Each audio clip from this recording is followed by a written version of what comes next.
1960년대 급속히 진행된 산업화는 경제적 가치를 우선시하는 분위기를 중심으로 진행되었다. 그럼 이 소설 배경은요, 뭐야? 산업화죠, 산업화.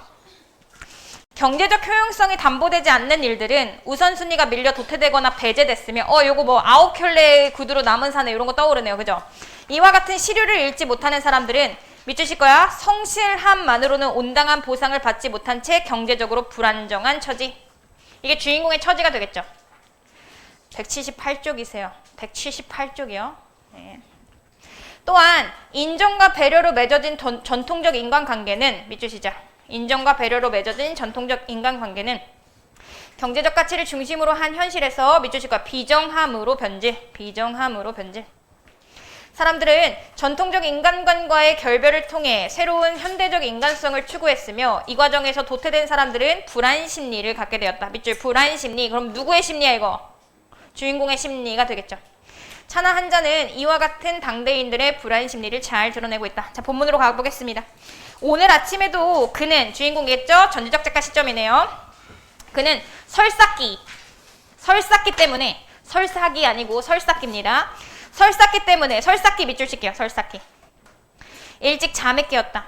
자리에서 일어나기가 싫어서 참을 수 있는 데까지 참아보려고 했다. 그러나 배가 뒷구르면서 벌써 항문이 움찔거려서 견뎌낼 수가 없었다.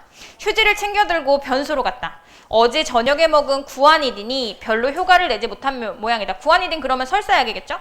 변소에 쭈그리고 앉아서 그는 자기의 배앓이에 대해서 생각해봤다. 과식을 했다거나 기름진 것을 먹은 것도 요 며칠 안에는 없었다. 있었다면 좀 심한 심리의 긴장 상태뿐, 밑주시죠. 어디에? 좀 심한 심리의 긴장 상태뿐 때문에 설사기가 있는 거군요. 이게 원인입니다. 그럼 왜 이런 긴장 상태를 하고 있냐? 긴장의 원인으로 가볼게요. 신문에서 자기의 연재 만화가 요 며칠 동안 이따금씩 빠져 있었기 때문에, 아하 여기네요. 신문에서 자기의 연재 만화가 요 며칠 동안 이따금씩 빠져 있었기 때문에 그는 나쁜 예감으로 불안해 있었던 것이다. 이 사람 직업은 만화가네요. 재미가 없었던 걸까 하고 생각하며 그래도 여전히 그날분의 만화를 그려서 만화 네모칩시다. 가지고 가면 네. 문화부장은 여느 때와 똑같은 태도로 만화를 받아서 문화부장의 태도 가볼게요. 여느 때와 똑같이 열심히 그것을 보고 나서 여느 때와 똑같이 아주 우스워서 못 견디겠다는 듯이 오랫동안 고개를 끄덕이며 깔깔거리고 나서 긍정적인 반응을 해주는 거죠. 그러면서 뭐라고 하는지 보세요. 아유 좋습니다. 아주 걸적입니다. 밑주시자. 좋습니다. 아주 걸작입니다. 라고 말하는 것이었다. 그러면 그는 문화부장의 태도에 다분히 과장이 섞인 것. 과장 동그라미 치고요. 과장 동그라미 치고요. 고개를 끄덕이며 껄껄거린 문화부장의 태도랑 연결해 놓을게요. 과장이라고 생각하는 거죠. 네, 과장이라고 생각하는 겁니다. 그는 문화부장의 태도가 좀 과장이 섞였어 라고 생각했어요. 겨우 안심을 하고 묻는 것이었다. 오늘은 신문 연재칸에서 빠졌더군요. 밑줄 오늘치는 빠졌더군요. 그럼 뭐랑 연결할 거야? 좋습니다. 아주 걸작입니다랑 오늘치는 빠졌더군을 연결해 볼게요. 뭐가 대조돼요? 문화부장의 반응과 결과가 상반되죠? 네. 반응과 결과가 상반돼요. 그러면 그는 의문을 가질 수밖에 없어요. 네, 상반된 결과에 따른 의문. 그러면 문화부장 뭐라고 하냐면 안경을 벗어서 양복깃에 닦으면서 기사 폭주 때문입니다. 기사가 너무 많아요. 밑줄 기사가 너무 많아요. 기사 폭주 관계입니다. 라고 간단히 대답하는 것이었다. 그 이상 더 물을 수가 없어서 그는 자신을 안심시켜가며 데스크 위에 흐트러진 경쟁지들과 일본에서 온 신문들 그리고 통신사에서 배달된 유인물을 대강 훑어보고 나서 나오는 것이었고 그 다음날 아침 신문을 보면 또 만화가 빠뜨려진 채 배달되곤 했다. 오늘도 기사 폭주 때문일까 하고 문화면을 살펴보는 것이지만 썩 대단한 기사들이 실린 것도 아닌데다가 그렇다면 밑줄 쳐? 그렇다면 그건 만화가 꼬박꼬박 나올 땐 한 번도 기사가 폭주한 적이 없었단 말인가 하는 의혹이 생기는 것이었다까지요. 기사 폭주 관계입니다랑 연결합시다. 그럼 그는 기사가 너무 많아서 내 만화가 빠졌다는 것에 동의한다, 동의하지 않는다? 동의하지 않는 거죠? 네, 아니라고 짐작합니다. 실제 이유가 아니라고 짐작하는 거죠. 실제 이유가 아니라고 생각해요.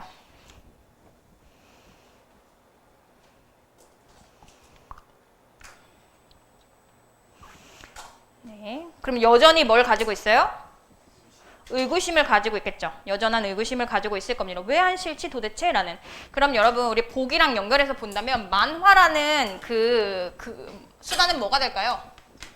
만화는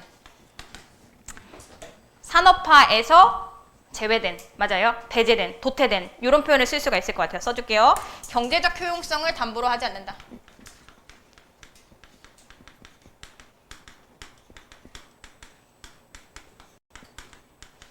담보되지 않아요. 그래서 도태되고 배제되는 일입니다. 이것 때문에 그는 어떤 심리를 느낀다고? 불안감을 느낄 수밖에 없는 거죠.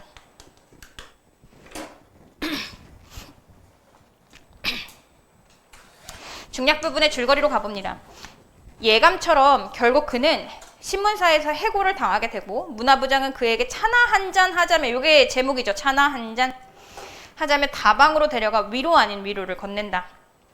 그는 다른 신문사에 만화 연재를 부탁하러 가지만 그곳에서도 거절을 당하고 선배 만화가 김 선생을 만나 술을 마시며 이야기를 나눈다.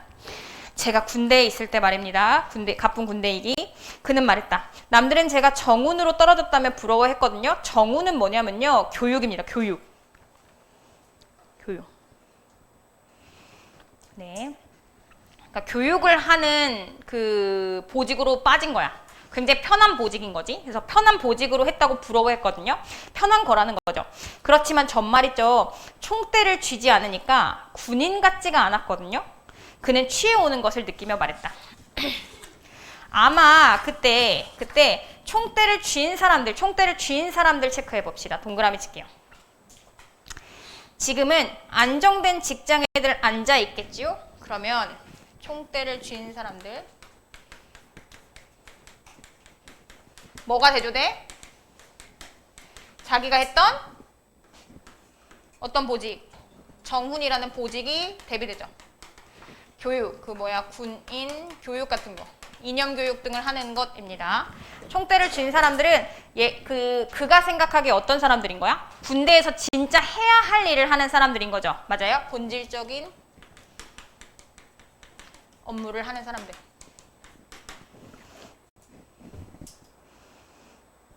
그러면 요거는 부차적인 일을 했다는 거죠, 자기는.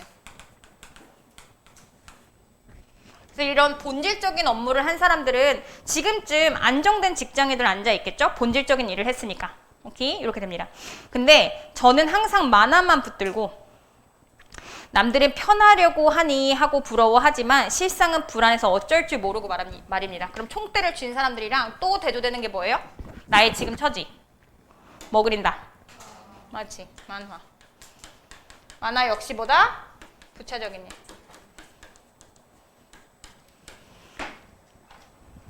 이렇게 됩니다.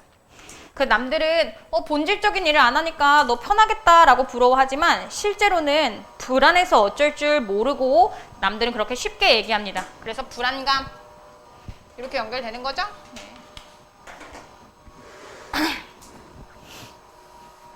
그럴까? 김 선생이 말했다. 술이 없으면 말이야. 그들의 뒤쪽에 앉아있는 패들에 하나가 소리쳤다. 이거 김 선생의 말도 아니고 그의 말도 아닙니다. 인생이란 말이야. 또 나오시는군. 저 소리 듣기 싫어서 이젠 술 끊어야겠어. 누군지가 소리쳤다. 이거는 다른 사람들의 말입니다. 문화부장이 차나 한 잔 하자고 하더군요. 차나 한 잔 내모칩시다. 자, 이 차나 한 잔의 의미를 봅시다. 그는 속으로는 자기가 만화 연재를 부탁하러 갔던 문화부장을 생각하면서 말하고 있었다. 다방에 가서 그 양반이 그러더군요. 사람 웃기는 방법에 밑주실 거야. 사람 웃기는 방법에 몇 가지 패턴을 안다고 곧 만화가가 되는 것은 아니다. 이 말이 뭐야? 웃긴다고 해서 웃길 수 있는 몇 가지 방법을 한다고 해서 진짜 만화가가 되는 건 아니야. 너는 진짜 만화가가 아니야. 무안을 주는 거죠. 무안을 주는 말입니다. 바로 그 양반이 그랬어요. 두꺼비 같은 누나를 부라리면서 말입니다. 차값을 앞질러 내버리던 그 키가 작달만한 문화부장. 날 무척 무한하게 해줬었지. 날 무척 무한하게 해줬었지. 밑줄 칠래요? 여러분 갑자기 시점이 뭘로 바뀌어요? 1인칭으로 바뀌죠. 그래서 등장인물의 목소리 노출. 등장인물의 목소리가 노출되고 있어요. 분명히 전지적 작가 시점인데 부분적으로 이렇게 1인칭 시점으로 목소리가 노출되는 부분이 있다.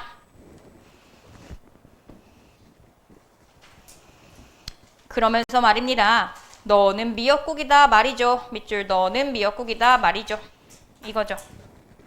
내가 파악한 뜻이요. 그가 파악한 뜻이거든요. 무슨 뜻이야? 사람 웃기는 방법의 몇 가지 패턴을 안다고 해서랑 미역국이다 연결할게요. 그 말을 들었을 때 그 의미를 알아챘대. 아, 너는 미역국이야. 미역국이다가 무슨 뜻이죠? 글렀다. 잘못됐다. 이런 뜻입니다. 너는 글렀다. 그래서 상대방의 말에 담긴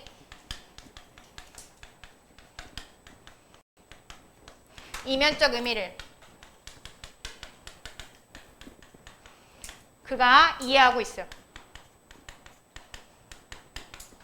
단순히 무한을 주는 말이었지만 아 이건 나를 해고하겠다는 얘기구나 라는 의미라는 걸 이해하고 있습니다.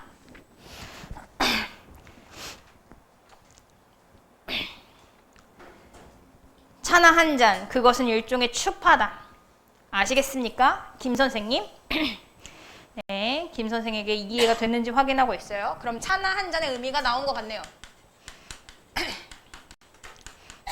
차나 한 잔 먹자고 하면서 문화부장은 어떻게 했어요? 해고했어요. 해고. 그죠?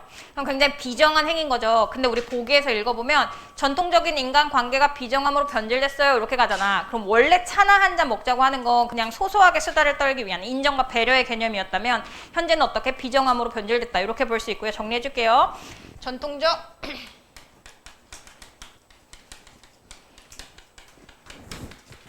인관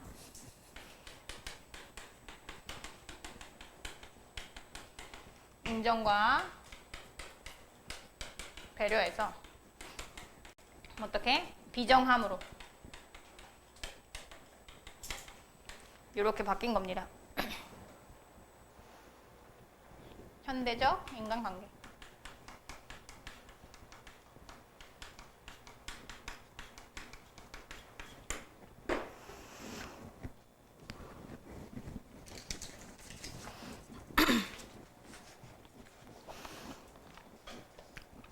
그는 혀가 잘 돌아가지 않았다. 그것은 내가 그 속에서 성실을 다했던 하나의 우연이 끝나고 즉 해고가 됐고 이런 뜻이에요. 그래서 술을 한 모금 꿀꺽 마셨다. 새로운 우연이 다가온다는 징조다. 새로운 삶이 펼쳐진다는 징조다. 헤헤 이건 낙관적이죠. 김 선생님. 그는 김 선생이 방금 비워낸 술잔에 취해서 떨리는 손으로 술을 따랐다. 차나 한 잔 그것은 이 회색빛 도시의 밑줄 시작 회색빛 도시의 따뜻한 비극이다. 역설적 표현이죠. 역설적 표현이에요. 따뜻한 비극이라는 건 결국 따뜻해요. 문인은 따뜻해요. 전통적 인간관계에 의하면. 근데 지금 어떻게 됐어요? 비정함. 이 얘기를 그냥 함축하고 있는 거죠.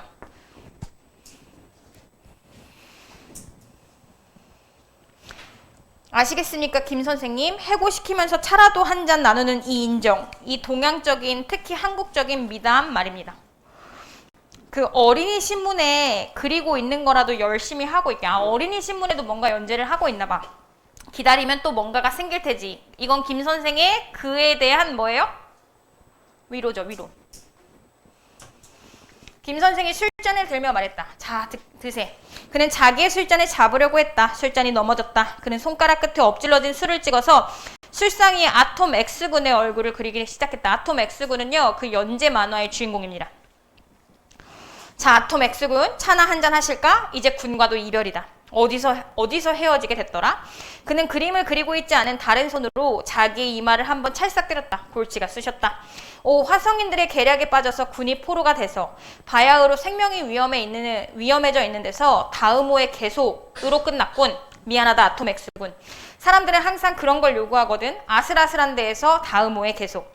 그는 다 그려진, 밑줄 시작. 그는 다 그려진 아톰 X군의 얼굴을 다시 손가락 끝에 술을 찍어서 지우기 시작했다까죠. 이제 아톰 X군 그리기를 포기한 것입니다.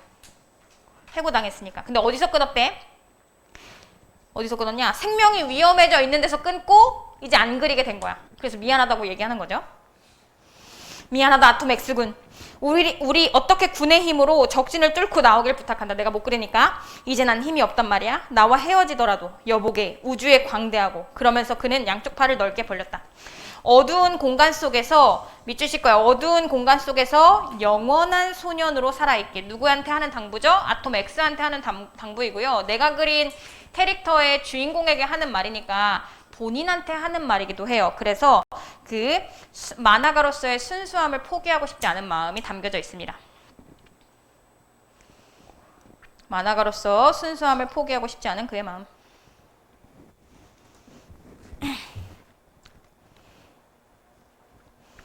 그들은 밤늦도록 그런 식으로 술집에 앉아 있었다. 김 선생이 부축해서 태워준 택시를 타고 그는 집으로 왔다. 택시 안에서 그는 술이 좀 깨어 있었다. 그는 택시에 탈 때 김 선생이 쥐어준 서류용 봉투를 택시에서 내릴 때 그대로 두고 내렸다. 또 술을 먹고 와서 미안하오. 밑줄 또 술을 먹고 와서 미안하오. 그는 방문을 열면서 아내에게 말했다. 퍽 꽤나 이런 뜻이죠. 꽤나 취하셨네요. 아내는 남편이 반가워. 밑줄쇼 아내는 남편이 반가워. 껑충거리듯 뛰어났다. 그러면 이렇게 힘겨운 현실에서 이놈의 논팽이 또 술 처먹고 들어왔어! 라고 말하지 않고 반가워하는 것만으로도 위안이 되겠죠? 위안이 되는 존재입니다.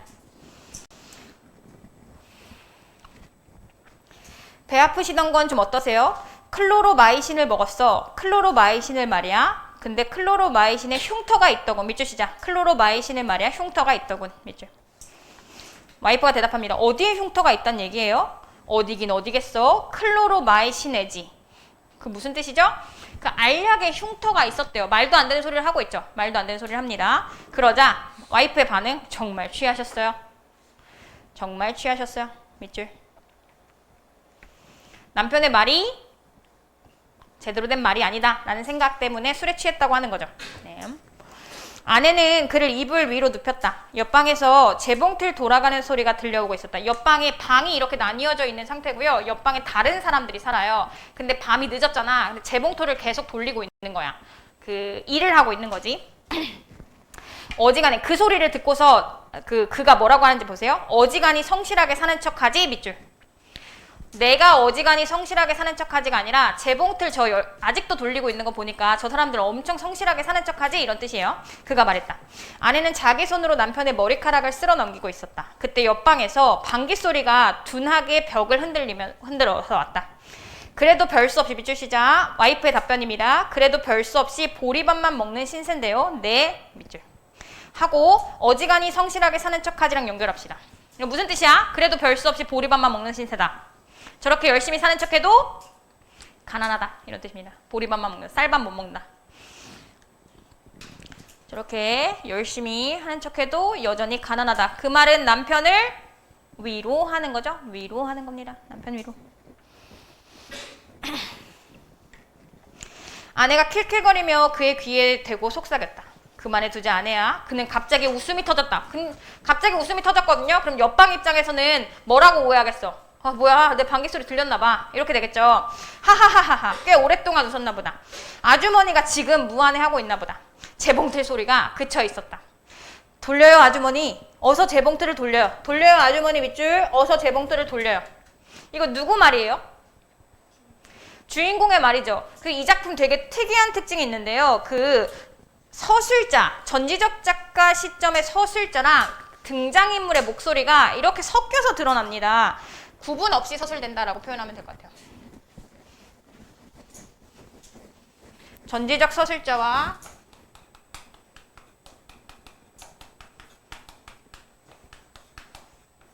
등장인물의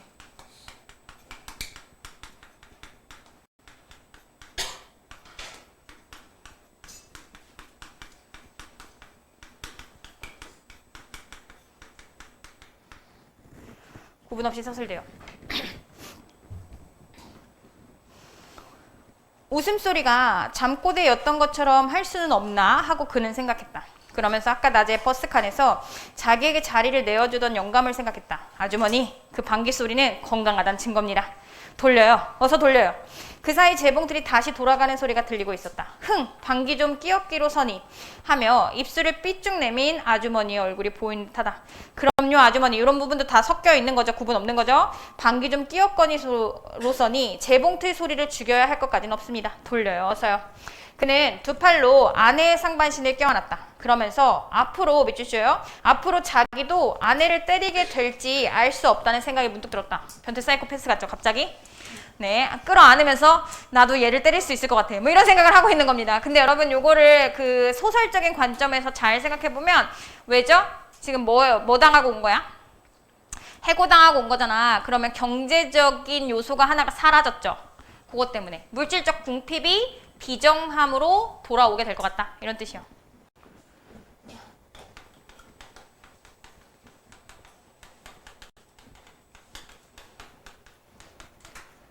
돈이 없으면 사람들이 날카로워지잖아. 이렇게 될 것 같다라는 예감입니다.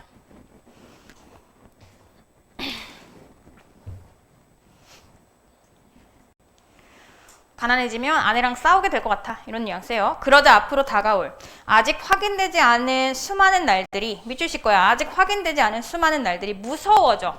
그러면 앞으로 아직 다가오지 않은 앞으로의 날들이 긍정이다 부정이다.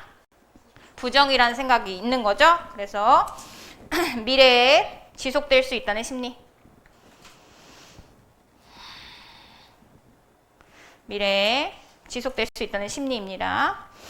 그는 울음이 터질 뻔했다. 불안함입니다. 불안함. 미래에 대해서 낙관적인 전망을 하지 못하고 있어요.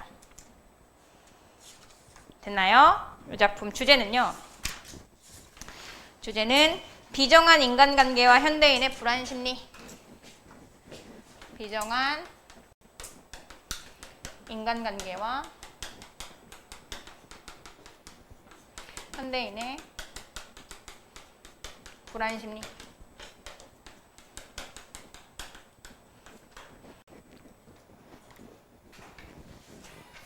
뭐라고? 11개밖에 안 남았어? 좋네. 자, 두 번째 차나 30분 지난 거 아니고요. 우리 6시 10분도 넘어서 시작했어요. 차나 한 잔입니다. 김수곡의 소설이고요. 이 작품 역시 좀 차나 한 잔 했죠. 미안합니다. 황홀한 실종입니다. 황홀한 실종. 황홀한 실종이고요. 이 작품 역시 좀 어려운 지문인데요. 보기를 좀 읽어볼 건데요. 보기가 내가 지금 잘렸거든. 자, 보기 갑니다, 여러분. 보기 183쪽 보기입니다. 황홀한 실종에서 윤일섭 동그라미 칠까요? 쇠창살은 선택받은 자들의 공간인 안쪽과 그로부터 쫓겨나 떠돌아야 하는 이들의 공간을 확고하게 구분하는 일종의 분계선을 의미한다. 그러면 볼게요. 윤일섭이라는 사람이 주인공인데요. 윤일섭에게 쇠창살이라는 게 있대. 근데 요 안쪽에 있는 사람들이 있고 바깥쪽에 있는 사람들이 있어요. 안쪽에 있는 사람들은 뭐? 선택받은 자고요. 얘는 뭐예요? 뭐라고? 거기 뭐라고 되어 있어? 떠돌아다니는 사람. 떠돌이들이에요. 오케이, 이렇게 됩니다. 그리고 계속 읽어봅시다. 안팎에 대한 일섭의 분리는 분계선 안쪽에 대한 욕망, 밑줄 칠 거야. 분계선 안쪽에 대한 욕망. 자, 그럼 일섭은 어디를 원해요? 안쪽을 원해요. 손박사와 같은 타인에게, 손박사 세모 칩시다. 손박사와 같은 타인에게 일섭의 욕망은 반대로 안 보이시지? 바깥 세계를 열망하는 것과 같이 도취된 것, 도취 뒤바뀐 것으로 파악되고 만다. 도착된 것으로. 도취나 도착이나 같은 의미입니다. 뒤바뀐 것으로. 난시. 요 정도 거리에서 읽으면 글씨가 막 이렇게 보여요. 네. 도착된 것으로 파악되고 만다. 손박사의 생각과 달리 선 안쪽의 공간으로 들어가 안주하기를 바라는 윤일섭은 기성 체제에서 탈락하거나 소외되지 않기 위해서 현실의 수능에 살아가는 모습과 더불어 추방과 배제에 대한 불안, 밑줄 추방과 배제에 대한 불안입니다. 자, 그러면 윤일섭이라는 사람은 어디를 욕망한다고? 여기를. 윤일섭의 욕망입니다. 근데 손 박사는 뭐라고 말하냐면요. 적어줄게요. 너는 사실 바깥을 욕망하는 거면서 안쪽을 욕망한다고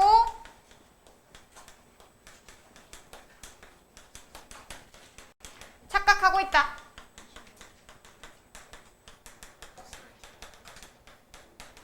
이라고 윤일섭을 세뇌시켜요. 이해되나요? 요겁니다.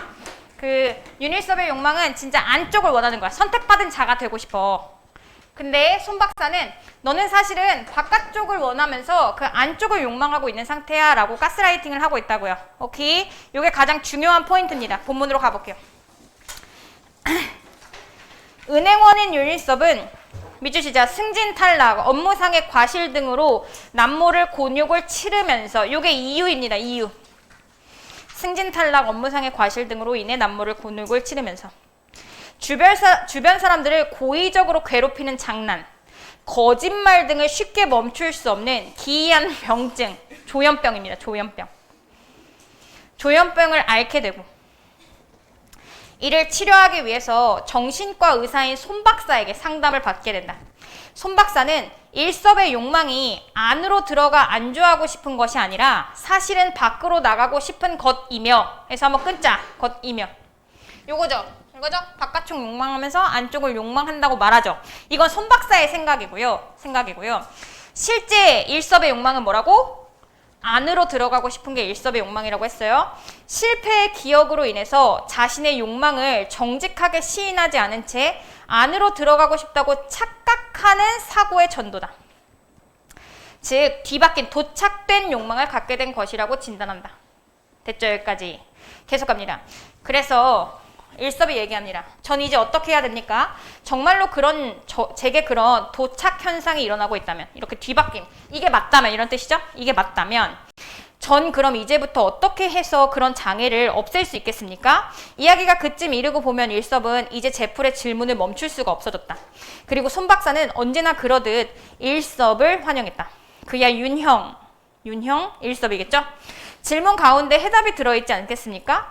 바깥으로 나가고 싶은 윤형의 참 욕망. 밑줄 쳐요. 바깥으로 나가고 싶은 윤형의 참 욕망. 이게 손 박사의 오해죠. 손 박사의 의견입니다. 손 박사의 의견. 윤형 스스로 정직하게 시인할 수 있도록 되어야죠. 밑줄. 윤형 스스로 정직하게 시인할 수 있어야 한다. 이게 권고죠. 일단 정직해져야 돼. 그렇게 되기 위해서는 윤형 마음 가운데 깊이 자리 잡고 있는 그 불편스러운 밑줄 쇠창살부터 지워 없애야 할 것. 이런 뜻입니다. 그럼 손 박사의 권고는 뭐냐면 마음속 쇠창살을 없애라. 그러면 어떻게 될 것이다? 이런 도착된 욕망이 사라질 것이다. 이렇게 해결책을 주고 있는 겁니다. 계속 갈게요. 윤형의 마음 가운데 쇠창살이 남아있는 한 윤형에게는 언제나 안과 밖의 구분이 남아있게 마련이고 그 안과 밖이 뒤바뀌는 도착 현상은 언제든지 다시 재현될 가능성이 잠재하고 있는 것이니까요. 글쎄 이 세상 일이란 따지고 보면 모든 것이 그렇게 여기다 저기다 확연하게 구분되어져 있는 것만은 아니잖아요. 윤형은 은행 쇠창살 안에 앉아 있으면서도 사실은 그 바깥 사람들의 한 부분으로 그 속에 섞여 살고 있었던 셈이며 그와 반대로 윤형이 지금 그 바깥 사람들 사이에 몸을 섞고 지내고 있다고 하더라도 마음은 오히려 쇠창살 안에 갇혀 지내고 있었던 경우를 볼 수 있지 않겠습니까? 무슨 뜻이야? 실제로는 그렇게 안과 밖이 확연하게 구분되지 않는다는 뜻이에요. 안과 밖이 확연하게 구분되지 않는다. 그러면 그 쇠창살, 너가 안과 밖으로 구분하는 건 누구만 하고 있는 짓이라는 거야? 윤일섭 당신만 하고 있는 거야. 세상은 그렇게 안과 밖으로 확연하게 구분되지 않아. 네. 세상 일에부터 묶을게요. 세상 일엔 지금 윤영한테서처럼 밑줄 칠 거야. 그렇게 분명한 구분을 지어서 말할 수 없는 경우가 많지요. 즉 이런 분명한 경계는 없다. 분명한 경계는 없어. 윤형이 지금 서 있는 그곳이 창살에 아니거나 바깥이거나 윤형은 항상 사람들과 함께 있는 것. 사람들과 항상 함께 있는 것. 밑줄. 네. 그러므로 윤형의 그 자유와도 또한 함께 있는 것. 즉 거기까지 묶을게요. 것이 예요까지. 창살 안방 모두 사람이 사는 곳이므로 구분할 필요가 없다라는 뜻입니다.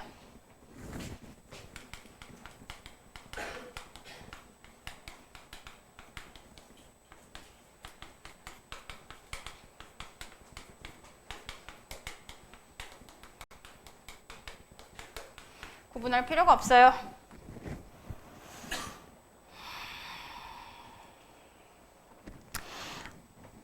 안과 밖을 밑줄 칠 거야. 안과 밖을 그토록 분명하게 갈라놓고 있는 것은 다만 그 윤형의 마음속에 숨어있는 밑줄 칠 거야. 거기서 계속 밑줄 쳐. 안과 밖을 마음속에 숨어있는 쇠창살뿐이라고 할 수 있죠. 그럼 쇠창살은 어디에만 있는 거다? 윤형의 마음속에만 있는 것. 쇠창살은 윤형의 마음속에만 있는 것. 현실은 그렇게 구분되지 않는다. 됐죠? 윤형의 마음속에만 있는 것. 하지만 제 마음속에 숨어있다는 그 쇠창살이라는 것이 우리 주변에 현실로서 존재하고 있는 것들이 아닙니까? 반박합니다. 아니 현실에도 있잖아요. 그런 구분이. 예를 들면 학교의 문이나 사례입니다. 학교의 문이나 은행 창구 같은 거 말입니다. 그것을 어떻게 제 마음속에서만 제거해 버릴 수가 있겠습니까? 현실에 있는데요. 이렇게 얘기하고 있죠. 네. 사실을 사실대로만 인정한다면 그건 물론 병이 될 수 없는 것이죠. 윤형은 밑줄 쳐. 그 사실을 너무 과장해서 받아들이고 있는데 문제가 있어요. 은행 창구가 있는 거 맞아. 근데 너는 그걸 창구라고 말하지 않고 쇠창살이라고 말하고 있어. 그 쇠창살이 네 마음속에서 나왔기 때문에 이런 이야기를 할 거예요. 가볼게요. 제가 어떻게 사실을 과장하고 있는데요. 설명 요구를 합니다. 언제 기회가 있으면 다시 가봐도 좋겠지만 지금 여기서라도 윤형의 은행을 한번 생각해 보세요. 밑줄 칠게요. 네가 다니는 은행을 한번 생각해 봐. 요거 권유죠. 권유와 요청입니다. 권유 요청. 그 은행이라는 데는 사실 쇠창살이 없습니다. 밑줄 쳐. 사실 실제로는 쇠창살이 없어요.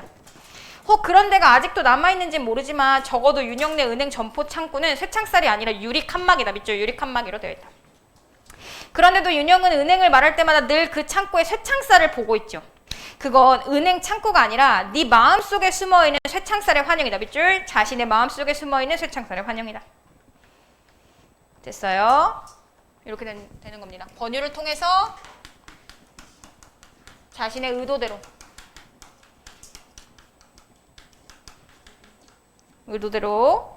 네 유도하고 있어요. 은행을 한번 떠올려 보세요. 너의 은행 거기에 진짜 쇠창살이 있어? 없잖아. 유리잖아. 근데 그거 네가 쇠창살이라고 말하는 거 보니까 네 마음속에 쇠창살이 있기 때문이잖아. 이렇게 얘기하고 있는 겁니다. 손 박사는 어느 틈에 일섭의 옛 직장을 찾아가 창고의 모습까지 다 확인해 놓고 있었다. 이거 진짜 확인했다는 거 아니죠? 잘 떠올렸다는 얘기죠? 못 당할 위인이었다. 그는 무엇보다 그의 마음으로부터 사실을 과장해 받아들이고 있는 쇠창살의 존재부터 부숴 없애렸다. 밑줄 쇠창살의 존재부터 부숴 없애렸다. 여기가 출발점입니다. 손 박사의 의견 없애라고 했다. 네, 그래서 다른 사람과 자신의 사이를 갈라놓지 말고 안과 바깥을 갈라놓지 않게 되도록 노력해 보라는 충고였다. 그 외에는 아무것도 문제될 게 없다는 것이었다. 일섭이 차츰 자신의 병으로 인정하기 시작한 그 가학성 유의욕 아까 뭐였죠? 거짓말하고 괴롭히고 이런 것들이었습니다. 가학성 유의욕이라는 것에 대해서도 손 박사는 지극히 낙관적인 태도였다. 그럼 손 박사의 자신감을 엿볼 수가 있어요. 나는 고칠 수 있어 라는 태도죠. 낙관적이라는 건. 손 박사의 자신감. 그럼 뭐라고 보는지 보세요. 그 가학성 유의욕은 따로 염려할 일이 못 돼요.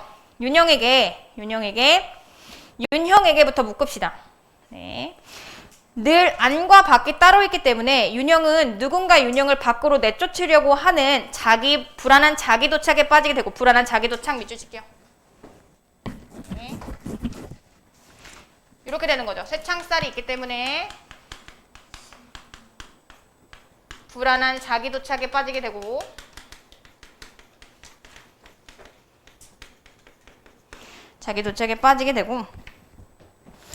그래서 윤영은 그런 불안을 이기기 위해서 상대방을 먼저 공격하게 된다는 점. 밑줄 먼저 공격.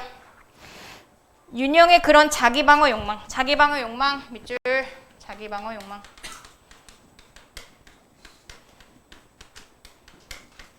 자기방어 욕망은 윤영에겐 다른 일에서도 늘 그랬듯 정면으로 떳떳하게 표현되지 못하고 은밀한 복수심으로 변형. 밑줄 은밀한 복수심으로 변형. 그게 뭐다?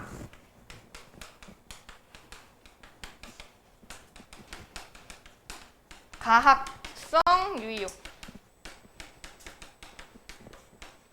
이렇게 되는 거죠. 그러면 이게 해결책이죠. 당연히.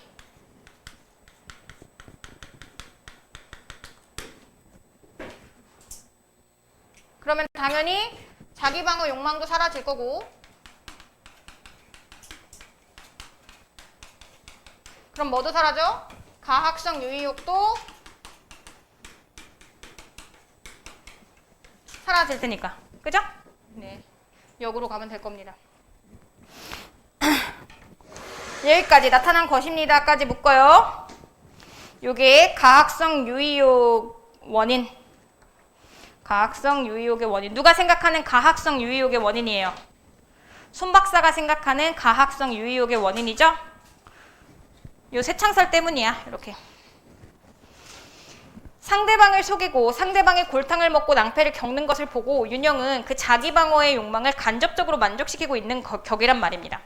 쇠창살에서부터 비롯된 2차 병증의 한 현상일 뿐이에요. 여기서 출발했어요.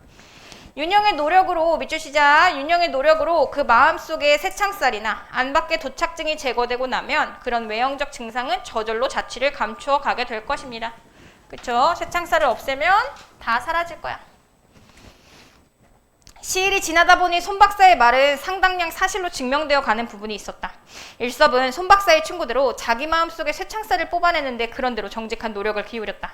그리고 이번에는 손 박사의 충고에 의해서가 아니라 그 스스로의 노력으로 안과 밖의 경계성을 지우는데 상당히 성공을 거두고 있었다.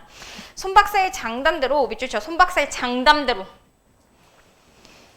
쇠창살의 그림자가 마음속에서 차츰 자취를 감춰가자까지 밑주십시다. 손 박사 여전한 자신감을 가지고 있죠. 이 쇠창살 없으면 너는 고쳐질 수 있어 라는 자신감. 그의 유의욕 역시, 밑줄, 그의 유의욕 역시 제풀에 점점 흥미가 떨어지기 시작했다. 내면 변화의 가능성입니다. 내면 변화의 가능성. 내면 변화의 가능성이요. 전날처럼 불안한 생각도 덜했고 더군다나 누군가 주위 사람들을 골려주는 따위에는 흥미나 쾌감을 느낄 수가 없게 되어갔다. 점점 고쳐지는 듯했다. 이런 뜻이죠.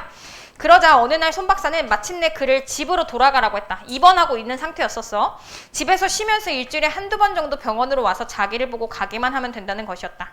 일섭은 입원할 때처럼 별 군소리 없이 그날로 병원을 나왔다. 그리고 손 박사의 당부대로 며칠 만에 한 번씩 병원을 찾아가 그를 만나곤 했다. 그런데 그게 문제였다. 밑줄 쳐요. 그게 문제였대요. 퇴원 후에 몇 번째던가 병원으로 그 손 박사를 찾아가 만난 날이었다. 손 박사는 그날 일섭을 보자 이제 모든 게 잘 되어가고 있다면서 못하면 집으로 돌아가는 길에 밑줄 칠 거야. 창경원 소풍이라도 잠깐 하고 가는 게 어떠냐고 친절한 충고. 요게 바로 손 박사에 대해서 신뢰가 깨지는 계기입니다. 손 박사에 대해 신뢰가 깨지게 되는 계기. 창경원에 동물원이 있어요. 손 박사로서는 그쯤에서 아마 일섭의 치료 효과를 한 번 더 확인해 보고 싶었던 모양이었다. 손 박사의 의도가 어떤 것이었든 일섭은 어쨌든 고마운 조언이 아닐 수 없었다. 오랜만에 바람이라도 좀 쐴 겸 창경궁 문을 들어선 일섭은 거기서 비로소 밑줄 시작 손 박사의 음흉스러운 음모를 깨달았던 것. 이거 일섭의 생각인 거죠? 손 박사가 진짜 이렇게 음흉한 음모를 가지고 있었다는 게 아닙니다.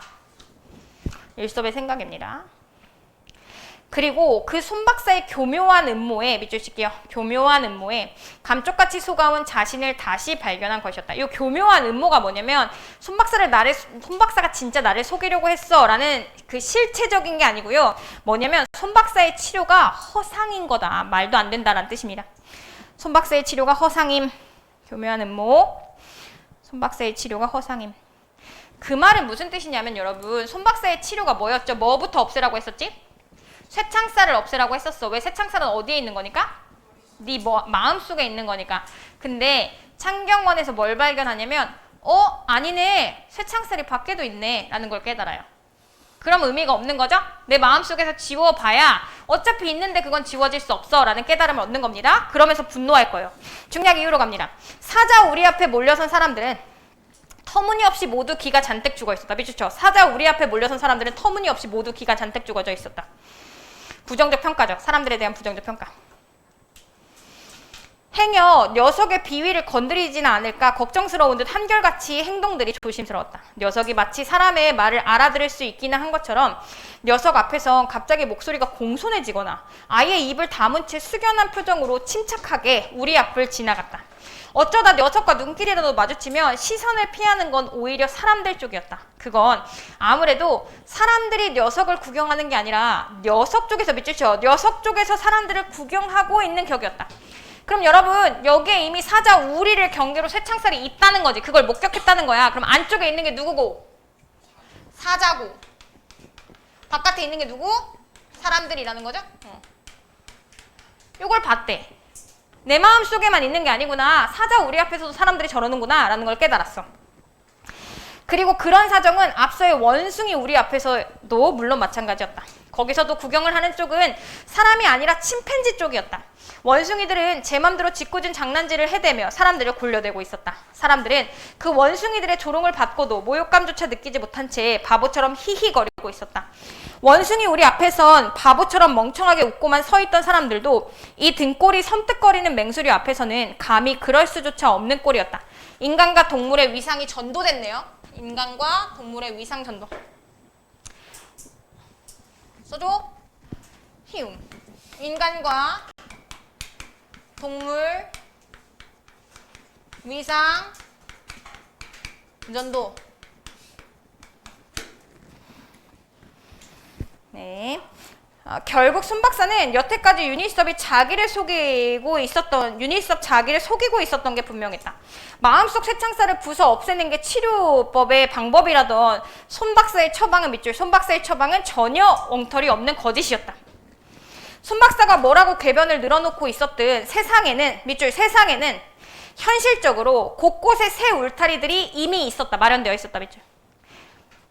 그리고 그것은 물론 쇠 울타리 안에 밑줄 시작. 쇠 울타리 안에 쾌적한 공간을 혼자 차지하고 즐기려는 자들을 위한 영리한 고안이었다. 밑줄. 고안이었다. 그래서 떠돌이들한테는 이 경계라는 건 없어. 경계라는 건 없어. 우리는 다 하나야. 라고 이야기하면서 이 선택받은 자들은 이걸 견고하게 쌓아놓고 지들만 즐긴다. 이런 뜻인 거예요. 이해되나요? 그걸 지우라고 말하지만. 그래서 손 박사에게 화가 난 거야. 선택받은 자들은 그 안전한 쇠울타리 보호 속에서 기분 좋게 바깥 세상 구경이나 하면서 살아가고, 선택받지 못한 자들은 바깥으로 쫓겨난 선택받은 자들의 모욕적인 눈길 속에서 우왕좌왕 방황을 계속하고 있는 게 현실이었다. 그것은 참으로 윤일섭으로선 커다란 각성, 깨달음이었다. 하물며 그 울타리의 안락한 보호가 사자 따위의 들짐승에게까지 이르렀음에야. 네. 그러면 윤일섭은 배제에 대한 불안을 느끼고 있는 겁니다. 자기가 뭐라고 생각하고 있으니까 이 분노가 느껴지는 거야. 이거라고 생각하고 있으니까. 맞아요. 배제에 대한 불안입니다. 배제. 손 박사도 실상은 그 선택받은 자들과 한 무리임이 분명했다. 손 박사에게도 자신의 쇠창살이 몰래 간직되어 오고 있었을 것 두말할 나위가 없었다. 분명했다. 손 박사에게 그것이 없다면 정상이 아닌 것은 윤일섭 자기가 아니라 오히려 손 박사 쪽이었다. 왜? 세상엔 그런 쇠창살이 넘쳐나니까. 누구에게도 있을 거야? 손 박사에게도 있을 거야. 손 박사는 이를테면 자신의 쇠창살을 교묘하게 숨기면서 윤일섭에게, 그에게만 그것이 부수라고 한 셈이었다. 참으로 밑줄 쳐. 참으로 괘씸하고 가스로운 위인이 아닐 수 없었다. 분노와 적개심이죠. 자기는 여기 안쪽에 들어가서 편안하게 살면서 떠들이인 나에게는 이걸 없애고서 살아보라고? 하는 겁니다. 손 박사가 그에게 자신의 쇠창살을 부수라 충동질한 것은 그를 그의 곁에서 내쫓으려는 음흉한 괸수 외에 아무것도 아닌 것 같았다.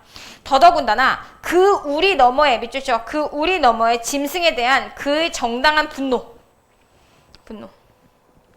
누구에 대한 분노래요? 사자에 대한 분노래요. 그러면 그 윤일섭이라는 사람은 뭘 욕망해요? 어디의 삶을 욕망하죠? 안쪽에 대한 삶을 욕망하면서 또 어디에 대한 반감도 가지고 있는 거야? 안쪽에 대한 반감도 같이 가지고 있는 겁니다. 써줄게요. 안쪽.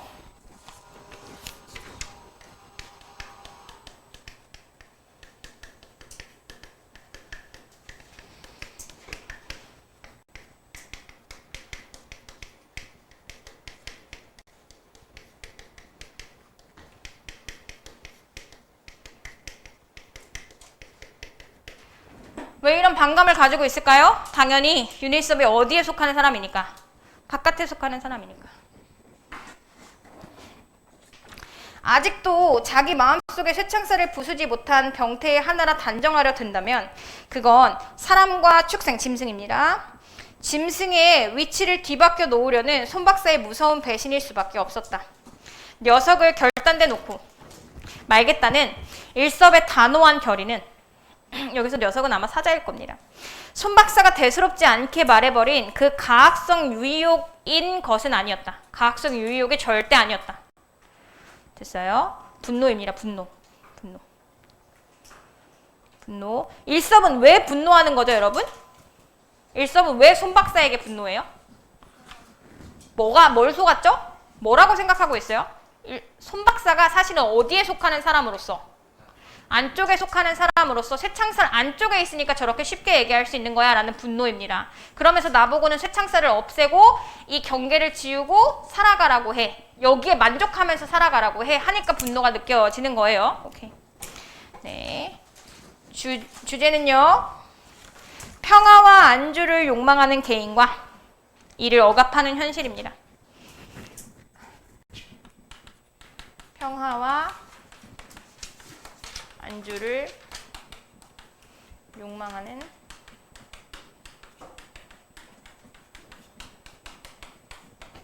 이를 억압하는 현실.